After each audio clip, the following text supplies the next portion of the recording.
বাংলাদেশ তো ভারতের সঙ্গে ম্যাচ হেরেই গেছে। ম্যাচের বেস্ট 11টা আপনারা যখন জানলেন, একটু কি অবাক হননি?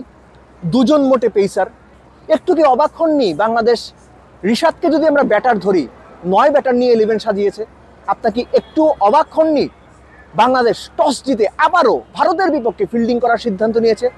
আপনাদের কি একবারও মাথায় এটা খেলা করেনি যে ভারত স্পিনের এগেনস্টে বিশ্বের অন্যতম সেরা লাইন আপ হোল্ড করে, যে ভারতের টপমোস্ট 2 ক্রিকেটার বিরাট কোহলি এবং রোহিত শর্মা স্পিনের এগেনস্টে আর্গুয়েবলি বিশ্বেরই সেরা ব্যাটার, তাদের এগেনস্টে বাংলাদেশ স্পিনার দিয়ে নামিয়ে দিল। শরীফুলকে খেলানো হলো না, বসিয়ে রাখা হলো।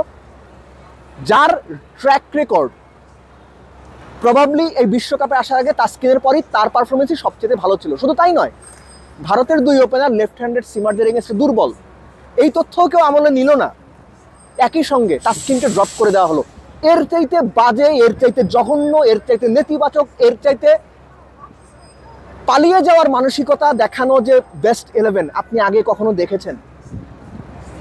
9 ব্যাটসম্যান নেওয়া হলো।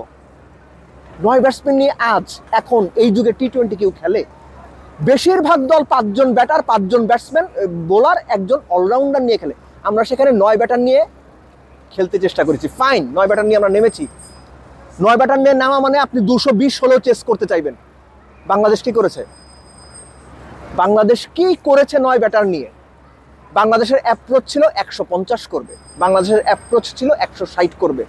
বাংলাদেশ উইকেটটা ঠিক মতো বুঝতে পর্যন্ত পারে না। হাথুরু সিংহে প্রেস কনফারেন্সে বলেছিলেন ম্যাচের আগে যে সবাই উইকেট বুঝতে গিয়ে ভুল করছে। আমরা যে ম্যাচে নেপালের এগেন্স্টে মনে করেছিলাম ভালো উইকেট হবে, সেখানে গিয়ে দেখলাম অত ভালো উইকেট না। ফাইন, এই ম্যাচের প্রেক্ষাপটেও, ভারত ম্যাচের প্রেক্ষাপটেও বাংলাদেশের টিম ম্যানেজমেন্টের পক্ষ থেকে ক্যাপ্টেন বলেছেন উইকেট 160-70। আরে ভাই, একটা দল 196 করে ফেললো, আপনি ভাবছেন উইকেট 160-70-এর?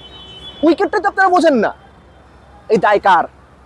এই দায় টিম সংশ্লিষ্ট প্রতিটা লোকের, ক্যাপ্টেনের, কোচের, টিম ম্যানেজমেন্টের যারা যারা আছেন, ইচ অ্যান্ড এভরিওয়ান। একটা দল বিশ্বকাপ খেলতে আসছে, তারা উইকেট বুঝতে পারে না। টার্গেট তো পরের কথা, আর টার্গেটের কথা যখনই আসবে তখন আপনার লজ্জা পাওয়া ছাড়া কোনো উপায় নেই। সির্ফ লজ্জা পাওয়া ছাড়া কোনো উপায় নেই। যে উইকেটগুলোতে 180 হয়, বাংলাদেশ দল ধরেই নিচ্ছে ভাই আমরা 180 করতে পারবো না, আমাদের ওই সামর্থ্য নাই, আমরা 150 করব। এই যে 150 ক্রিকেটের মানসিকতা, 150 রান করে কোনো রকম মানে কেটে পড়ার মানসিকতা, ভাই কেটে পড়লাম, বেঁচে গেলাম, এই মানসিকতা নিয়ে আর কতদিন? আপনারা নাম বলবেন, নাম আমরাও বলতে পারি। লিটন দাস, তাকে আর কতদিন কিভাবে ট্যালেন্ট বলে সুযোগ দেওয়া হবে ক্রিকেট বোর্ডের ডিসাইড করতে হবে। একটা একটা করে বলছি আমি। সাকিব আল হাসান, তাকে বাংলাদেশ ক্রিকেটার কতদিন টানবে ডিসাইড করা উচিত। জাকের আলী অনিক ইন্টারন্যাশনাল ক্রিকেটের জন্য যোগ্য কিনা বাংলাদেশ ক্রিকেট বোর্ডের ডিসাইড করা উচিত। ফিনিশার হিসেবে মাহমুদুল্লাহ রিয়াদ এই যুগের ক্রিকেটের সঙ্গে চলে নাকি অচল? 10, 15, 20 ম্যাচ পর একটা ইনিংস খেলবে, আমরা সেটা নিয়ে লাফাবো, তালি দিব, সেই ভরসায় রিয়াদকে আমরা দিনের পর দিন টানবো, নাকি এই বিশ্বকাপ থেকে শেষ হওয়ার পরে নতুন চিন্তা করে ছেটে ফেলা হবে? এরকম অনেক লোককে ছেটে ফেলা হবে লম্বা সময়ের জন্য, সেই পথে যাব নাকি ভাই ওরা তো আছে, অন্যরা তো আরো খারাপ, নাকি ওই অন্য খারাপদের চিন্তায় আমরা তাদের চাইতে একটু কম খারাপদের নিয়ে এগিয়ে চলবো?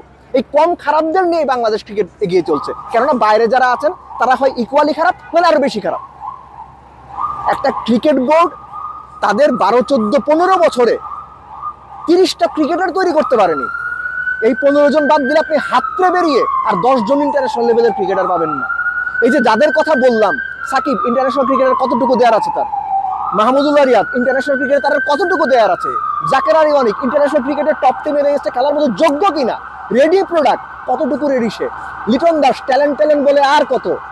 বাদ বাকি যারা আছে তারা সবাই কম বেশি ইয়াং প্লেয়ার। তানজিদ তামিম, তাওহিদ হৃদয়, রিশাদ, সাকিব, তাদেরকে মূল দায়িত্ব দিয়ে যত বেশি সম্ভব তাদের উপর দায়িত্ব দিয়ে বাংলাদেশ ক্রিকেটকে এগিয়ে যেতে হবে। বাট এখন যারা আছে এদের কাছ থেকে কোনোভাবেই বাংলাদেশ ক্রিকেট এর চেয়ে বেশি আর কিচ্ছু পাবে না, তাদের দেওয়ার মতো আর কোনো কিছু নাই। এখন তারা ব্যক্তিগত লক্ষ্যের জন্য খেলেন, 20-30 রান করে পিঠ বাঁচানোর জন্য খেলেন।